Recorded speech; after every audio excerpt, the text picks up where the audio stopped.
Hello students. In previous class we were discuss about the physical properties of non-matter. And in today's class we will discuss about the chemical properties of matter. In last class I also told you about the chemical nature of metals कि metals जो हैं वो क्या करती है, electron donate करती है. Metal जो है वो इलेक्ट्रोपॉजिटिव होती है. इलेक्ट्रॉन डोनेट का रीजन क्या है? Because size of metals is very large.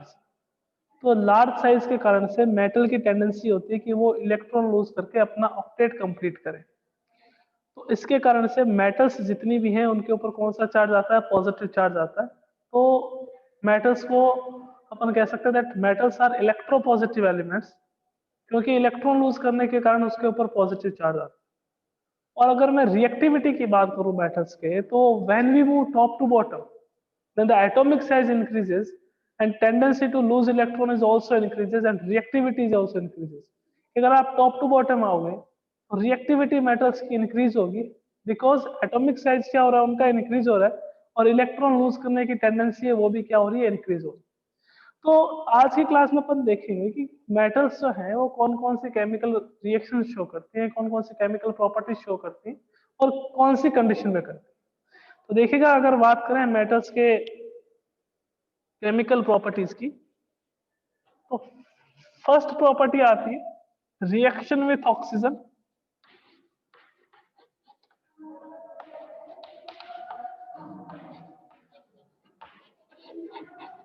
Second property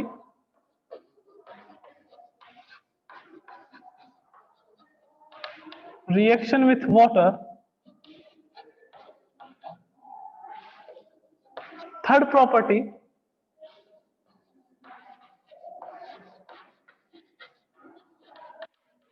reaction with dilute acid, and fourth property is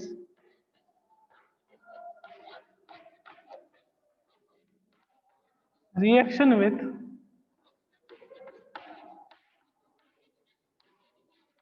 solution of metal salt. These four properties, four chemical properties are shown by metals. Metal ये four type की chemical properties show करती है. First, reaction with oxygen. Second, reaction with water. Third, reaction with dilute acid. And fourth, reaction with solution of metal salt.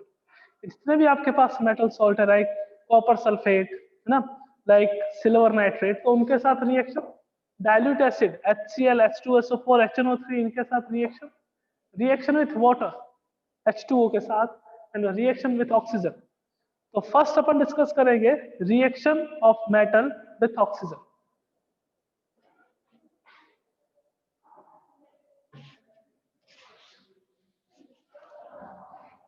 Reaction with oxygen. When metal reacts with oxygen, then it form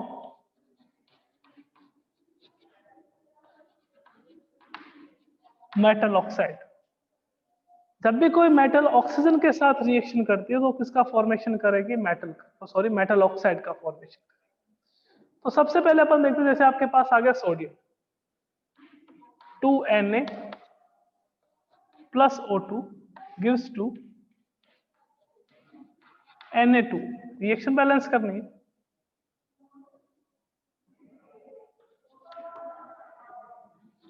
to Na2 4K plus O2 gives to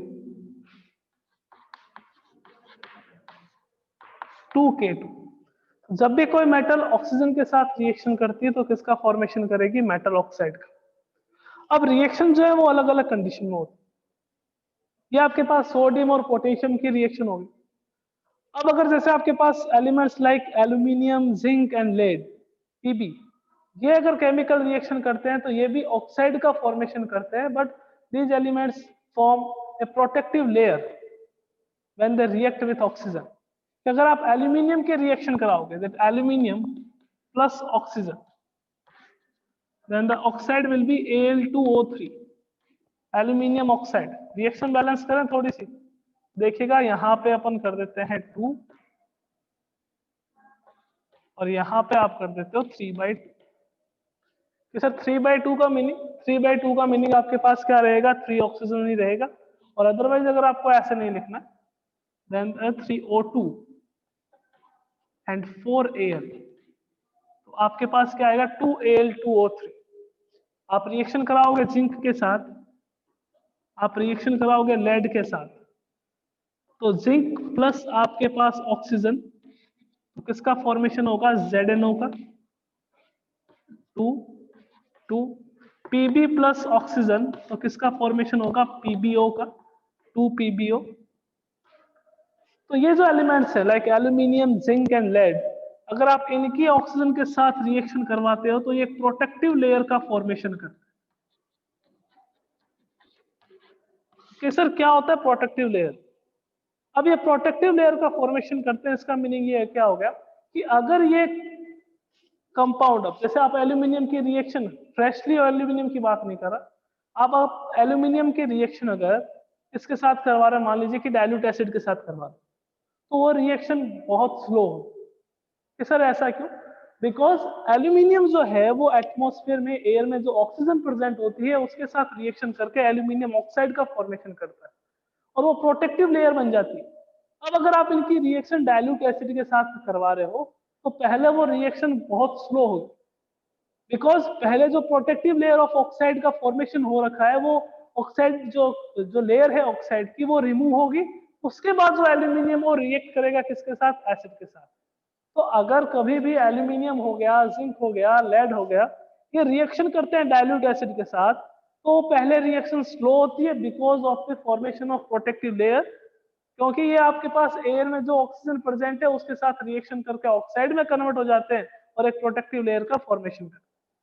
और जब वो protective layer पूरी dissolve हो जाती है acid के अंदर, उसके बाद जो मेटल है वो फ्रेश मेटल, वो बहुत फास्ट रिएक्शन करती है किसके साथ, डाइल्यूट एसिड, या डाइल्यूट एसिड कोई भी ले लीजिए उसके साथ।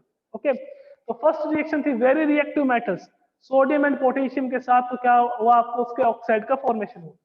फिर आपके पास आ गया रिएक्शन एल्यूमिनियम, जिंक, लेड के साथ, तो जब इनके साथ रिएक्शन करेगा तो प्रोटेक्टिव लेयर ऑफ ऑक्साइड का क्या होगा, फॉर्मेशन होगा। अब अगर ये आप मैग्नीशियम के साथ रिएक्शन करवा दो, when oxygen react with magnesium, तो रिएक्शन हमेशा हीट, यानी कि आपको कुछ एनर्जी देनी पड़ेगी। रिएक्शन कौन सी होगी, एंडोथर्मिक, और किसका फॉर्मेशन होगा, मैग्नीशियम ऑक्साइड का। ये वेरी रिएक्टिव मेटल्स है, ये ऑक्साइड का फॉर्मेशन करती है, इनमें कोई प्रोटेक्टिव लेयर का फॉर्मेशन नहीं। इनकी बात करें तो ये प्रोटेक्टिव लेयर का फॉर्मेशन करती है, एल्यूमिनियम हो गया, जिंक हो गया, लेड हो गया। अगर नेक्स्ट अगर बात करें मैग्नीशियम की, तो मैग्नीशियम वाली जो रिएक्शन है वो एंडोथर्मिक है। जब ऑक्सीजन मैग्नीशियम से रिएक्शन करता है तो आपको कुछ अमाउंट ऑफ हीट देना पड़ता है, इससे किसका फॉर्मेशन होगा, मैग्नीशियम ऑक्साइड का। Elements like Au, Ag and Pp, ये ऑक्सीजन से कोई रिएक्शन नहीं करता है because these are inert matters, these are inert matters. Gold, silver and platinum कभी भी ऑक्सीजन के साथ रिएक्शन नहीं करते। तो सर आपने एक बात बताया था फिजिकल स्टेट ऑफ, जब आप फिजिकल प्रॉपर्टीज ऑफ मेटल्स बता रहे थे कि सिल्वर पे ब्लैक कलर प्रेजेंट होता है, और आपने कहा कि वो डलनेस किसके कारण से आती है, कि या तो वो ऑक्साइड का फॉर्मेशन करे, या तो वो कार्बोनेट का फॉर्मेशन करे, या तो वो सल्फेट का फॉर्मेशन करे। तो यहाँ आप कह रहे हो कि दैट सिल्वर जो है वो ऑक्सीजन से रिएक्शन नहीं करेगी, मीन सिल्वर ऑक्साइड का फॉर्मेशन नहीं होगा, तो फिर वो ब्लैक कलर किसके कारण से आता है? तो वो ब्लैक कलर का रीजन क्या है कि एजी जो है वो एनवायरमेंट में प्रेजेंट हाइड्रोजन सल्फाइड के साथ रिएक्शन करती है और किसका फॉर्मेशन होता है, Ag2S प्लस आपके पास H2। इसको अपन कहते हैं सिल्वर सल्फाइड।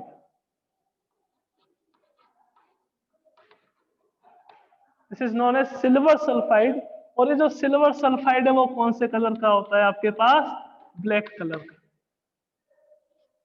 तो अगर सिल्वर आफ्टर सम टाइम, है ना, फ्रेश सिल्वर नहीं, आफ्टर सम टाइम सिल्वर अगर ब्लैक कलर का हो रहा है, इसका मतलब ये होगा कि आपके पास जो सिल्वर है वो प्योर है, because pure silver react with H2S and form silver sulphide. Silver sulphide कौन से कलर का होता है? Black colour. AuAgPt gold silver platinum कभी भी ऑक्सीजन के साथ रिएक्शन नहीं करते, because these are inert metals. तो रिएक्शन विद ऑक्सीजन देखें, मेटल जो है वो ऑक्सीजन के साथ रिएक्शन करके मेटल ऑक्साइड का फॉर्मेशन करती है। तो ये आपके पास क्या है? मेटल ऑक्साइड, मेटल हो गई, सोडियम हो गया, पोटेशियम हो गया, ये रिएक्शन करेंगे ऑर्डिनरी। Al जिंक और Pb ये रिएक्शन करेंगे तो ऑक्साइड की प्रोटेक्टिव लेयर का फॉर्मेशन करते हैं। What is the protective layer? कि जब भी किसी और केमिकल रिएक्शन में ये पार्टिसिपेट करते हैं तो रिएक्शन पहले बहुत स्लो होती है ना। स्लो किसके कारण से होती है? Because of the oxide layer. जो ऑक्साइड लेयर है उसके कारण से रिएक्शन काफी आपके पास स्लो होती है, उसके बाद रिएक्शन जो है वो फास्ट हो जाती है। मैग्नीशियम जो है वो हीट की प्रेजेंस में ऑक्सीजन के साथ रिएक्शन करता है और मैग्नीशियम ऑक्साइड का फॉर्मेशन करता है। AuAgPt इनर्ट मेटल्स है, बिकॉज इनकी रिएक्टिविटी बहुत कम होती है। अगर आप रिएक्टिविटी सीरीज देखें तो रिएक्टिविटी सीरीज में ये जो है Ag है, Au है, Pt है, वो हाइड्रोजन के बाद में प्रेजेंट होते हैं, तो इनकी रिएक्टिविटी बहुत कम होती है, इसके कारण से ये ऑक्सीजन के साथ रिएक्शन नहीं करते। सिल्वर का जो ब्लैक कलर है वो किसकी प्रेजेंस के कारण होता है? कि सिल्वर H2S के साथ हाइड्रोजन सल्फाइड के साथ रिएक्शन करके सिल्वर सल्फाइड का फॉर्मेशन करता है। वो कौन से कलर का होता है आपके पास? ब्लैक कलर का। ओके, अब बात करें इन मेटल्स की। These metals like sodium, potassium है ना, these metals are very reactive metals. अगर आप इसको एयर के प्रेजेंस में देखें तो ये ऑक्साइड का फॉर्मेशन करते हैं और कभी कभी ये रिएक्शन एक्सप्लोसिव भी होती है। लाइक मैं अगर बात करूं सोडियम एंड पोटेशियम की, तो वो ऑक्सीजन के साथ भी बहुत ज्यादा रिएक्टिव होते हैं और अगर वो वाटर के साथ देखें तो भी बहुत ज्यादा रिएक्टिव होते हैं। तो इस कारण से, इस रीजन से जो ये आपके पास सोडियम है, पोटेशियम है, या फिर आपके पास लिथियम है, सोडियम है, पोटेशियम है, लिथियम है, इनको हमेशा इनर्ट एटमॉस्फेयर में रखा जाता है। कि इनर्ट एटमॉस्फेयर में क्या होगा कि ये एयर के साथ और वाटर के साथ कांटेक्ट में ना है। सर इनर्ट एटमॉस्फेयर मींस कि जैसे मेटल्स लाइक हो गया आपके पास सोडियम, पोटेशियम, लिथियम, इनको इनर्ट एटमॉस्फेयर में रखा जाता है। तो सर किस में रखते हैं? तो सोडियम और पोटेशियम को हमेशा केरोसिन में रखा जाता है। तो केरोसिन क्या करता है? इनर्ट एटमॉस्फेयर प्रोवाइड करवाता है, जिससे सोडियम और पोटेशियम ऑक्सीजन के साथ, जो एयर में ऑक्सीजन प्रेजेंट है उसके साथ रिएक्शन ना करे। और लिथियम को कभी केरोसिन के साथ नहीं रखते। सर क्यों? तो उसका रीजन क्या है कि लिथियम जो है वो आपके पास उसकी डेंसिटी जो है वो पोटेशियम केरोसिन से बहुत कम होती है।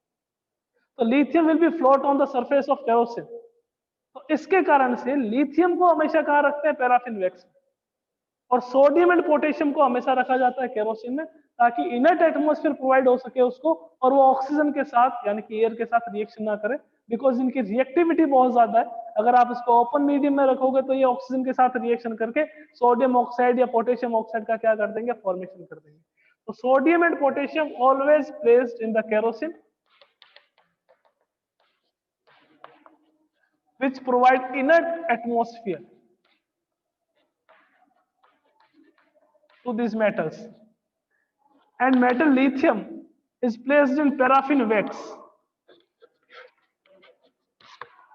Paraffin wax. It is also an inert medium. ये भी आपके पास क्या है? एक inert medium है, paraffin wax. केरोसिन में क्यों नहीं रखते? उसका रीजन क्या होगा कि density of lithium is lower than the density of kerosene. तो लिथियम को अगर आप केरोसिन में रखोगे तो लिथियम फ्लोट करेगा सरफेस पे, इसके कारण से इसको किस में रखते हैं? अपन पैराफिन वैक्स में रखते हैं। तो ये फर्स्ट रिएक्शन थी आपके पास, reaction with oxygen.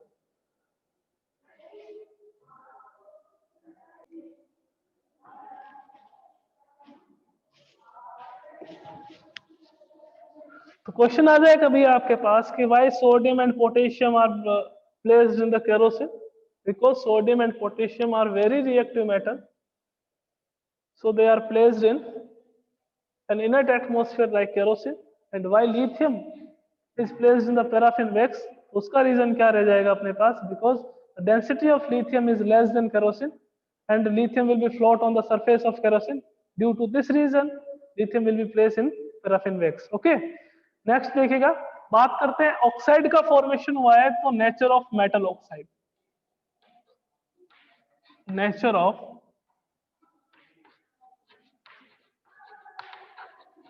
Metal oxide. As you know that metal, when metal reacts with oxygen, then they form metal oxide, like Al2O3, like Na2O, like MgO. तो नेचर क्या रहेगी? नेचर का मीन्स ये हो गया कि जो आपके पास मेटल ऑक्साइड का फॉर्मेशन हो रहा है, आइदर एसिडिक है या बेसिक है या एम्फोटेरिक है। एसिडिक मीन्स आपको पता है कि वो एसिडिक नेचर का होगा, बेसिक मीन्स वो बेसिक नेचर का होगा, एम्फोटेरिक मीन्स कि वो एसिड और बेसिक नेचर दोनों उसमें अगर प्रेजेंट हो तो उसको आप क्या कहते हो? एम्फोटेरिक ऑक्साइड कहते हो। तो अपन बात करें नेचर ऑफ मेटल ऑक्साइड, तो मेटल ऑक्साइड की जनरली बात करें तो मेटल ऑक्साइड बेसिक नेचर के होते हैं।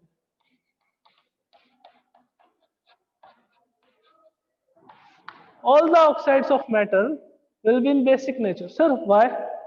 Because किसी भी मेटल ऑक्साइड की रिएक्शन आप वाटर के साथ करवा दीजिए, when metal oxide reacts with water, then they always form base, अगर वो बेस का फॉर्म कर रहे हैं मीन्स वो आपके पास कौन से ऑक्साइड होंगे? बेसिक। अगर वो एसिड का फॉर्मेशन कर रहे हैं तो वो आपके पास कौन से ऑक्साइड हो जाएंगे? आपके पास एसिडिक ऑक्साइड हो जाएंगे। तो अगर बात करें कि जितने भी मेटल ऑक्साइड है, लाइक आपके पास आ गया Na2O, sodium oxide, when sodium oxide reacts with water, then it will be form NaOH, which is a base, sodium hydroxide. When MgO, magnesium oxide, reacts with water, H2O, then it will be form magnesium hydroxide, which is a base. तो जब भी metal oxide water के साथ reaction करते हैं तो वो किसका फॉर्मेशन करते हैं? बेस का फॉर्मेशन करते हैं। और इसी कारण इसके ऑक्साइड को अपन कौन से ऑक्साइड कहते हैं? Basic oxide. The oxide of metal are always basic in nature. Okay, कुछ ऑक्साइड ऐसे भी हैं जो आपके पास एम्फोटेरिक भी होते हैं। Sir, meaning of amphoteric? Amphoteric means कि वो एसिड और बेस दोनों के साथ रिएक्शन कर सकते हैं, एसिड और बेस दोनों के साथ रिएक्शन कर सकते हैं। Like some oxide of metals are amphoteric, like Al2O3, like zinc oxide। ये एसिड के साथ भी रिएक्शन करेंगे और बेस के साथ भी रिएक्शन करेंगे, और जब भी एसिड और बेस के साथ रिएक्शन करते हैं तो किसका फॉर्मेशन करते हैं? सॉल्ट प्लस वाटर का formation. The oxide of aluminium and the oxide of zinc are basic in nature. उसके अलावा जितनी भी मेटल्स हैं उनके जो आपके पास ऑक्साइड है वो कौन सी नेचर में रहते हैं? वो बेसिक नेचर में रहते हैं, because when they react with water then they form base. Sir, इनकी रिएक्शन देखिएगा, Al2O3 plus HCl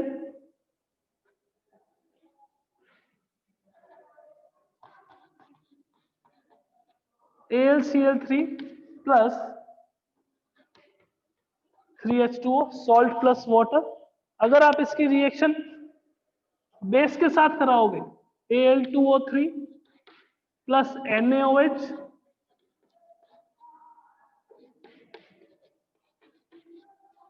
NaLO2 plus आपके पास H2O, रिएक्शन बैलेंस कर लेंगे अपन, यहां पे 2 आ जाएगा, यहां पे आपके पास 2 आ जाएगा। ओके, तो रिएक्शन बैलेंस हो गई। Al2O3 एसिड के साथ रिएक्शन करेगा, salt plus water. Al2O3 base के साथ रिएक्शन करेगा, सॉल्ट प्लस वाटर। यानी कि जो एल्यूमिनियम ऑक्साइड है वो एम्फोटेरिक नेचर का होता है, because it can react with base as well as acid.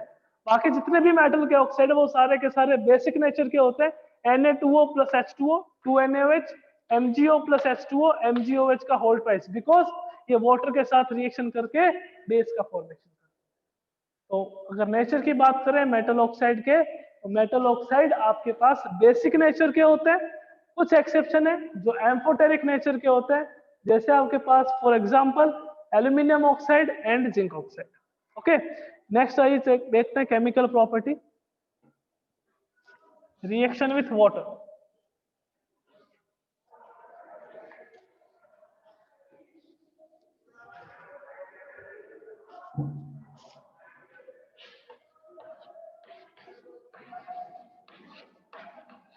Reaction with water. When metal react with water, then it will form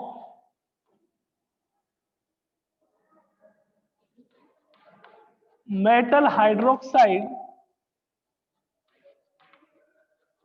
plus H2 gas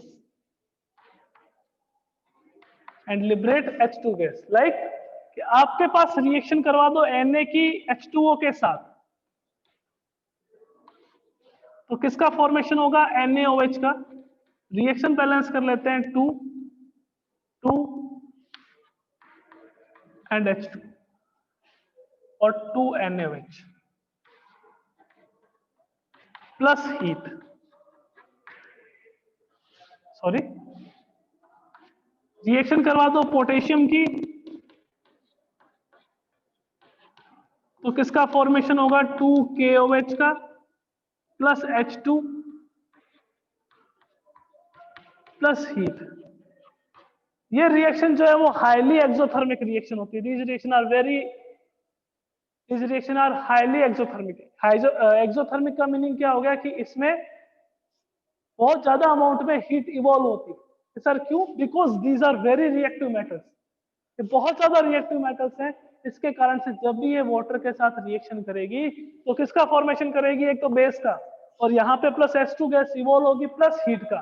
even जो hydrogen gas बाहर निकलती है, hydrogen gas जो evolve होती है वो with fire, यानी कि फायर के साथ इवॉल्व होती है, बिकॉज ये एक्सोथर्मिक रिएक्शन है, यानी कि हाई अमाउंट ऑफ हीट बाहर निकलती है।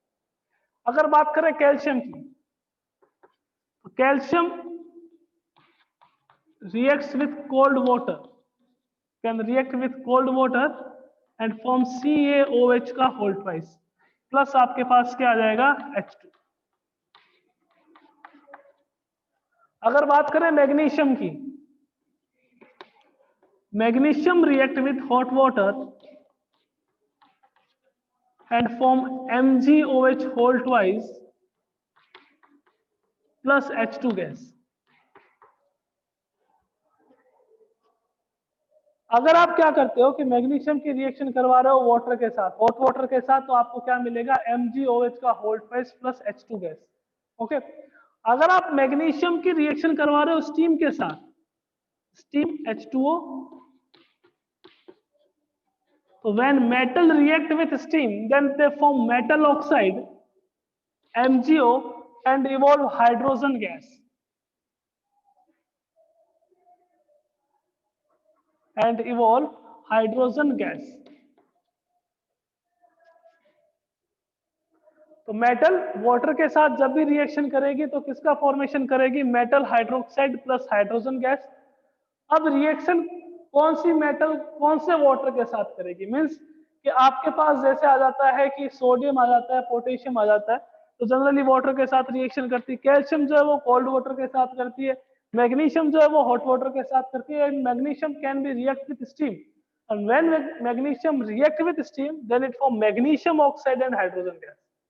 तो कोई भी मेटल जब आपके पास स्टीम के साथ रिएक्शन करेगी, हर कोई मेटल नहीं करती है, जब भी कोई मेटल स्टीम के साथ रिएक्शन करती है तो वो किसका फॉर्मेशन करती है? Magnesium oxide plus H2 gas. यहाँ बाकी सब में तो क्या रहता है? Magnesium plus water, metal hydroxide plus hydrogen gas. But when metal react with steam then it will be form magnesium oxide, यानी कि metal oxide plus hydrogen gas. तो मैग्नीशियम जो है वो हॉट वाटर के साथ भी रिएक्शन कर सकती है और स्टीम के साथ भी। When it react with hot water, then it form magnesium hydroxide and hydrogen, and when it react with steam, then it form metal oxide, यानी कि magnesium oxide and hydrogen। Okay.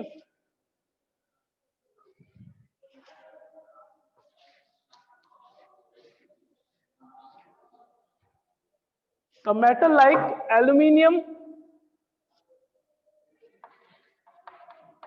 zinc, Fe, ये हमेशा steam के साथ reaction करती है, और steam के साथ रिएक्शन करके metal oxide plus H2 gas का फॉर्मेशन करती है। सर क्वेश्चन आ जाता है कि why this metal react with only with steam? Because ये किसका फॉर्मेशन करती है? ये प्रोटेक्टिव लेयर का फॉर्मेशन करती है। Because of formation of protective layer this metal react with steam and form metal oxide and water, means aluminium oxide, zinc oxide and iron oxide. Okay, तो ये सेकंड प्रॉपर्टी थी reaction with water. When metals react with water then they form metal hydroxide and hydrogen gas. Some metals like aluminium, iron, zinc react with steam and form metal oxide and hydrogen gas. Magnesium can react with H2O, hot H2O or steam, then it will be form magnesium hydroxide and magnesium oxide. तो जब भी कोई metal steam के साथ reaction करेगी तो हमेशा किसका फॉर्मेशन करेगी? मेटल ऑक्साइड का. ये क्यों करती है ओनली स्टीम के साथ रिएक्शन? बिकॉज दिस इनके ऊपर एक ऑक्साइड की प्रोटेक्टिव लेयर प्रेजेंट होती है. तो वो पहले लेयर रिमूव होगी, उसके बाद क्या होगा? ये वाटर के साथ रिएक्शन करेगी और किसका फॉर्मेशन होगा? मेटल ऑक्साइड का और हाइड्रोजन गैस का. ओके